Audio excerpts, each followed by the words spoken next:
जय श्री राम दोस्तों। मैं कल्याण भगत स्वागत करता हूं आपका अम्बे कल्याण चैनल पर। दोस्तों, नाम जप सब साधनों का साधन है। भगवान तक जाने के लिए बहुत सारे रास्ते हैं, मगर सबसे सुलभ और सहज रास्ता है नाम जप। नाम जप का आनंद कैसा है मैं आपको क्या बताऊं, मगर इसके लिए भी कुछ नियम और सावधानियां हैं। नाम जप के दौरान हमें विषय वासनाओं और सांसारिक अनुचित भोग विलासिताओं से दूर रहना चाहिए। ये विष के समान है। जब ये चढ़ते हैं तो इंसान को पागल बना देते हैं। एक बार किया गया गलत कार्य आपके लाखों जन्मों तक आपके अंदर घर बना लेता है। जब आप नाम जप करोगे, आपका मन आपको बार बार उस भोग को भोगने के लिए कहेगा।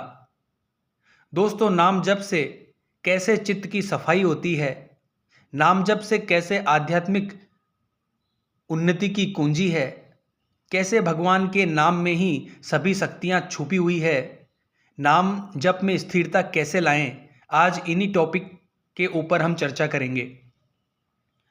सबसे पहले जानते हैं नाम जप और मन में आने वाले दोष।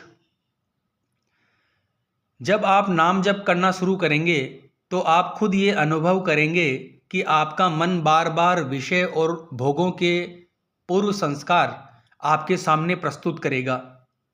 कमजोर उपासक उन विषयों को भोगना शुरू कर देता है और हार जाता है। उसका आध्यात्मिक मार्ग फिर एक बार रुक जाता है। फिर से वही पुल टूट जाता है जिससे वो भवसागर से पार जा सकता था। दोस्तों, अगर आप किसी से राग रखेंगे तो फिर द्वेष भी होगा। किसी भी चीज का अहंकार ना करें। जीवन के सभी दुखों की निवृत्ति एकमात्र नाम जप से होती है। अगर आपको नाम जप में रुचि नहीं है तब भी नाम जप करिए।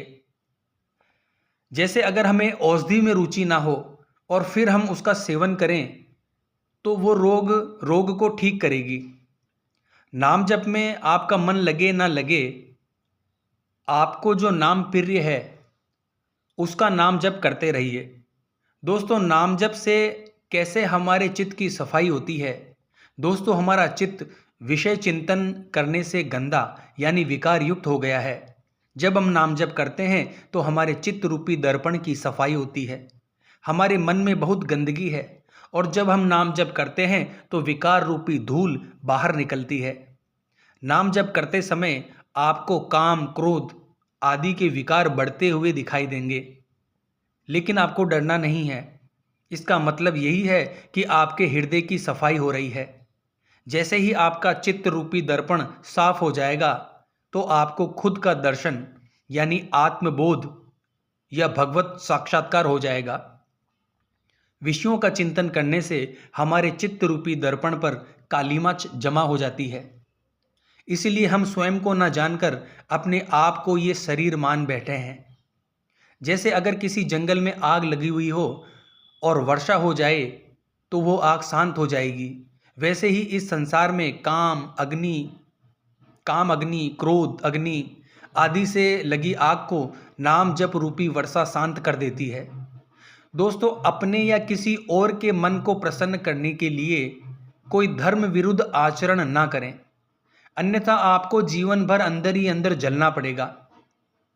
आपका मन जब गलत मार्ग पर चलकर सुखी होने की बात करे और आपको लगे कि गलत कार्य कर लेते हैं, मन शांत हो जाएगा, तो ये एक धोखा है। मैं बता रहा हूं दोस्तों, बिल्कुल भी मत फंसना इन चीज़ों में। ये दुष्ट मन तुम्हारे ऊपर चढ़ेगा और तुम्हारा नाश कर देगा। आप जब कोई धर्म विरुद्ध आचरण करते हो तो तब तक के लिए ही आपके मन को सुख मिलता है, मगर बाद में फिर उसी के बारे में सोच सोच कर आपका मन ही आपको दुखी कर देता है। अब जानते हैं दोस्तों, नाम जप कैसे आध्यात्मिक उन्नति की कुंजी है। दोस्तों, जितना नाम जप करोगे उतना शुद्ध ज्ञान आपको प्राप्त होगा। जैसे ही आप नाम जप करेंगे आपका आनंद बढ़ेगा। शुरुआत में आपको अंदर जलन हो सकती है, आपकी पूर्व की गलतियां मिटेगी, फिर आप काम, क्रोध, लोभ, मोह आदि विकारों से ऊपर उठेंगे और एक एक क्षण में आपको आनंद का अनुभव होगा। दोस्तों, शुरुआत में आपको नाम का स्वाद नहीं आएगा। जब आप नियम से नाम जप करेंगे तो ये अविद्या का नाश करके ज्ञान प्रकाशित करेगा और फिर आपके जीवन में आनंद की बाढ़ आने लगेगी। आपको एक एक नाम में स्वाद आने लगेगा। लेकिन यदि आप कुसंग करेंगे या पाप करना बंद नहीं करेंगे तो आपको इस रस का स्वाद बिल्कुल नहीं आएगा। दोस्तों, भगवान ने अपनी संपूर्ण शक्ति नाम में विराजमान कर दी है।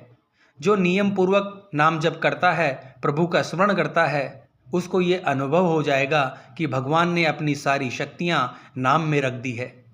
आप हर समय नाम जप कर सकते हैं, चाहे आप पवित्र हो या अपवित्र। अब जानते हैं दोस्तों, नाम जप में स्थिरता कैसे लाएं। दोस्तों, आप स्वयं को एक तिनके से भी तुच्छ समझें।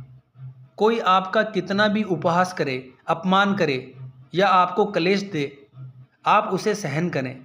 अपने आप को सबसे छोटा समझें।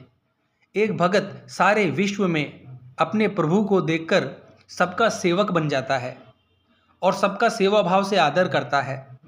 जैसे एक वृक्ष गर्मी सर्दी सब सहता है। कोई फल के लिए उसे डंडा मारता है तो उसे फल दे देता है। कोई कुल्हाड़ी से डाल काट लेता है। कोई समीप चला जाए तो उसे छाया दे देता है। वो दूसरों को सुख देता है। ऐसे ही नाम जापक को अगर कोई कष्ट दे, पीड़ा दे, गाली दे तो हमें उसका मंगल ही सोचना है। जब कोई हमारा सम्मान करे तो हमें लज्जा आनी चाहिए कि हम इस योग्य नहीं हैं। ये हमारा सम्मान नहीं, हमारे गुरुदेव और इष्ट देव का सम्मान है। सम्मान हमारे द्वारा स्वीकृत ही नहीं होना चाहिए। लाखों लोग आपको प्रणाम करेंगे लेकिन अंदर से आपकी स्वीकृति नहीं होनी चाहिए, तो इससे आपके भजन पर कोई प्रभाव नहीं पड़ेगा। अगर कोई आपको प्रणाम करे और आपकी स्वीकृति हो गई तो भजन में बाधा पहुंच जाएगी।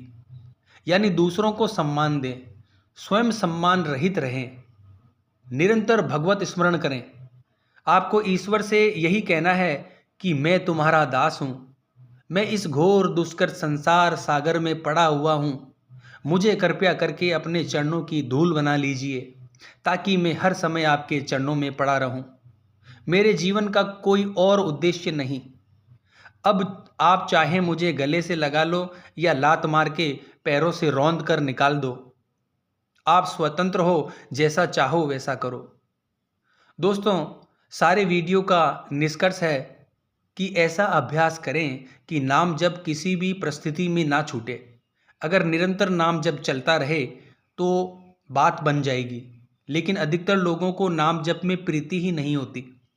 नाम जप सब शास्त्रों का सार है। नाम जप में अपार सामर्थ्य है। इससे असंभव भी संभव हो जाता है। नाम जप से आप जो चाहो वो प्राप्त कर सकते हो। विश्वास करो दोस्तों, और नाम जप करो। नाम जप से रिद्धि सिद्धि प्राप्त हो जाएगी। सभी साधनों का सार है नाम जप में। तो आशा करता हूँ दोस्तों, आज की वीडियो आपको पसंद आई होगी। तो जय श्री राम बोलना पड़ेगा दोस्तों। फिर मिलते हैं अगली वीडियो के माध्यम से। जय मां अम्बे, जय श्री कल्याण।